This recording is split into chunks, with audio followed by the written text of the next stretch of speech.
Assalamualaikum warahmatullahi wabarakatuh. Perkenalkan, nama saya Syandril Ansyari dari kelas manajemen 19D. Di sini saya akan mempresentasikan atau mendeskripsikan materi mengenai responsibility accounting atau bisa disebut dengan akuntansi pertanggungjawaban. Sebelumnya, apa sih pengertian akuntansi pertanggungjawaban? Jadi, akuntansi pertanggungjawaban adalah sebagai suatu sistem yang meliputi perencanaan, pengukuran, dan evaluasi informatika atau laporan akuntansi dalam suatu organisasi yang terdiri dari beberapa pusat pertanggungjawaban, di mana tiap-tiap pusat tanggung jawab dipimpin oleh seorang manajer yang bertanggung jawab atas aktivitas yang dipimpinnya. Adapun tujuan akuntansi pertanggungjawaban, salah satu tujuan yang diterapkan akuntansi pertanggungjawaban adalah untuk mengendalikan biaya. Nah, contohnya itu dengan cara menggolongkan, mencatat, meringkas, dan menghubungkan langsung dengan pejabat atau orang yang bertanggung jawab atas terjadinya biaya yang dikendalikan. Adapun pusat pertanggungjawaban adalah bagian atau unit organisasi yang dipimpin oleh seorang manajer yang bertanggung jawab terhadap unit yang dipimpinnya.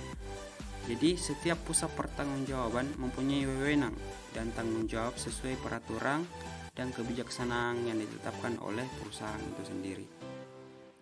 Adapun tipe-tipe pusat pertanggungjawaban ada 4. Yang pertama, cost center, bisa disebut dengan pusat biaya.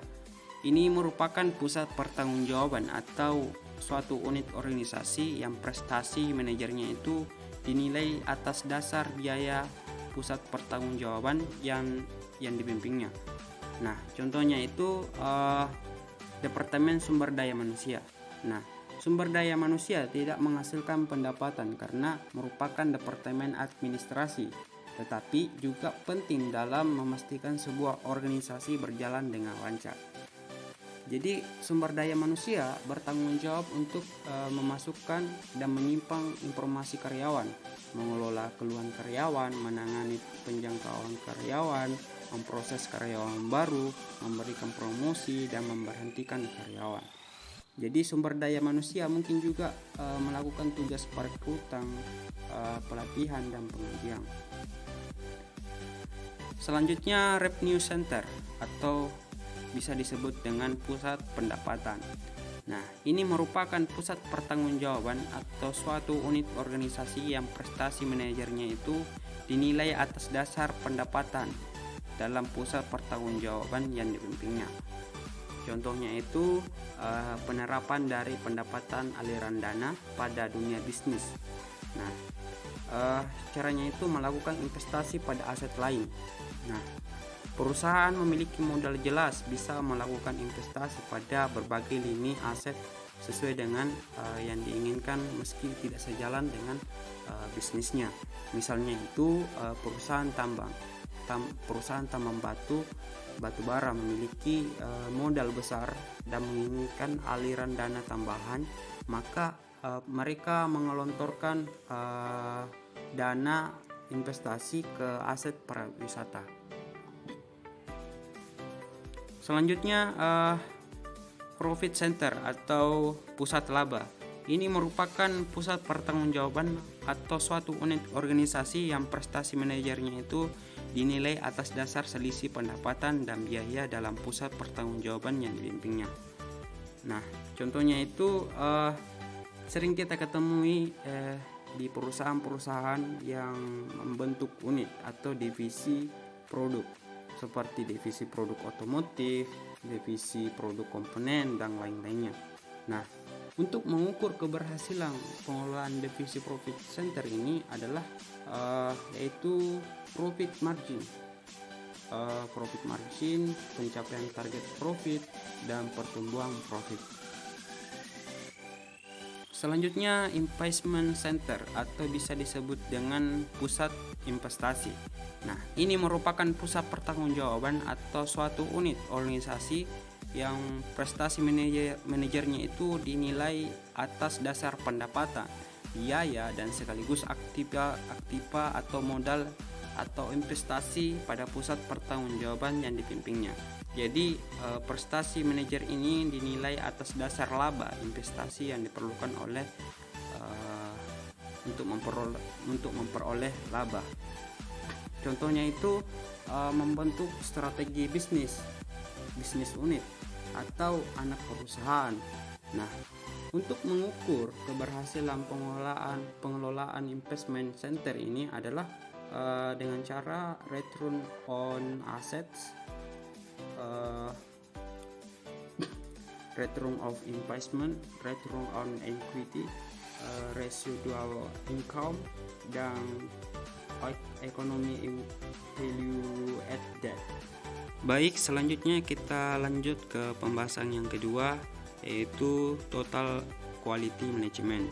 Nah, total quality management system atau singkatan dengan TQM adalah sebuah manajemen kualitas yang lebih berfokus pada pelanggan dengan cara melibatkan seluruh level tingkatan karyawan dalam mengerjakan peningkatan ataupun perbaikan secara kontinu. Nah, total quality management ini akan lebih cenderung memanfaatkan strategi komunikasi dan data yang efektif dalam mengintegrasikan kedisiplinan kualitas dalam kegiatan operasional dan budaya perusahaan.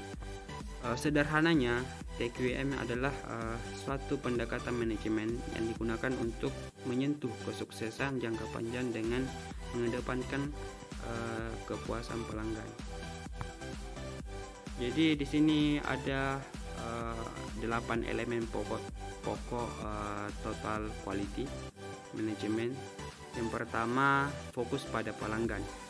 Nah, pelanggan adalah pihak yang berpengaruh penting dalam menentukan kualitas produk ataupun jasa yang dihasilkan oleh perusahaan dalam rangka memenuhi kebutuhan ataupun tingkat kualitas yang diinginkannya. Nah, yang kedua, keterlibatan karyawan secara keseluruhan.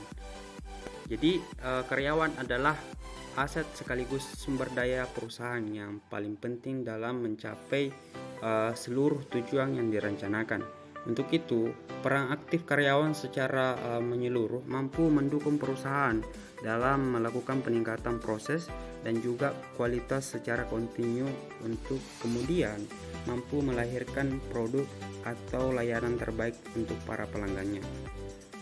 Selanjutnya yang ketiga, pemusatan perhatian pada proses. Nah, bentuk perhatian pada peningkatan proses adalah fondasi paling dasar dalam sistem manajemen. Nah, dalam hal ini proses adalah serangkaian langkah yang diawali dari penerimaan input dari pihak supplier dan mengubahnya menjadi output yang akan dikirimkan pada para pelanggan. Yang keempat, sistem yang terintegrasi. Nah, walaupun ada banyak sekali kemampuan dan ruang lingkup kerja pada suatu perusahaan yang membentuk departementalisasi secara horizontal itu ataupun vertikal, namun seluruhnya diperlukan suatu sistem yang terintegrasi secara baik agar visi, misi, strategi, kebijakan, dan tujuan perusahaan bisa disalurkan dengan baik dan jelas pada seluruh karyawan. Yang kelima, pendekatan strategi sistematik. Nah, pendekatan strategi dan sistematik adalah salah satu bagian penting dalam total quality management. Nah, dalam mencapai seluruh visi, misi, dan tujuan perusahaan, biasanya proses ini disebut dengan perencanaan strategi atau manajemen strategi untuk melakukan perumusan atau perencanaan strategi dalam mengintegrasikan seluruh konsep kualitas pada strategi perusahaan secara menyeluruh. Yang keenam, peningkatan secara kontinu. Nah, peningkatan yang dilakukan secara kontinu akan mampu mendorong perusahaan dalam melakukan analisa dan melahirkan cara yang lebih efektif dalam mencapai tujuan perusahaan dan juga memenuhi harapan seluruh pihak yang berkaitan di dalamnya. Nah, yang ketujuh, keputusan berdasarkan fakta. Untuk mendapatkan seluruh informasi yang terkait performa perusahaan, maka kita perlu memerlukan data untuk mengukurnya. Nah, sistem manajemen total quality management ini mengharuskan pihak perusahaan untuk mengumpulkan dan melakukan analisa data secara kontinus agar seluruh keputusan dan kebijakan yang diambil benar-benar tepat. Yang kedelapan atau yang terakhir, komunikasi. Nah, dalam kegiatan sehari-hari perusahaan pasti akan mengalami adanya perusahaan, baik itu di dalam hal strategi, kebijakan, jadwal, ataupun cara pelaksanaannya. Nah, perubahan ini harus dibicarakan dengan baik pada seluruh karyawan yang berkepentingan. Nah, komunikasi atau pembicaraan yang baik juga akan melahirkan semangat kerja dan motivasi karyawan dalam mencapai tujuan utama perusahaan.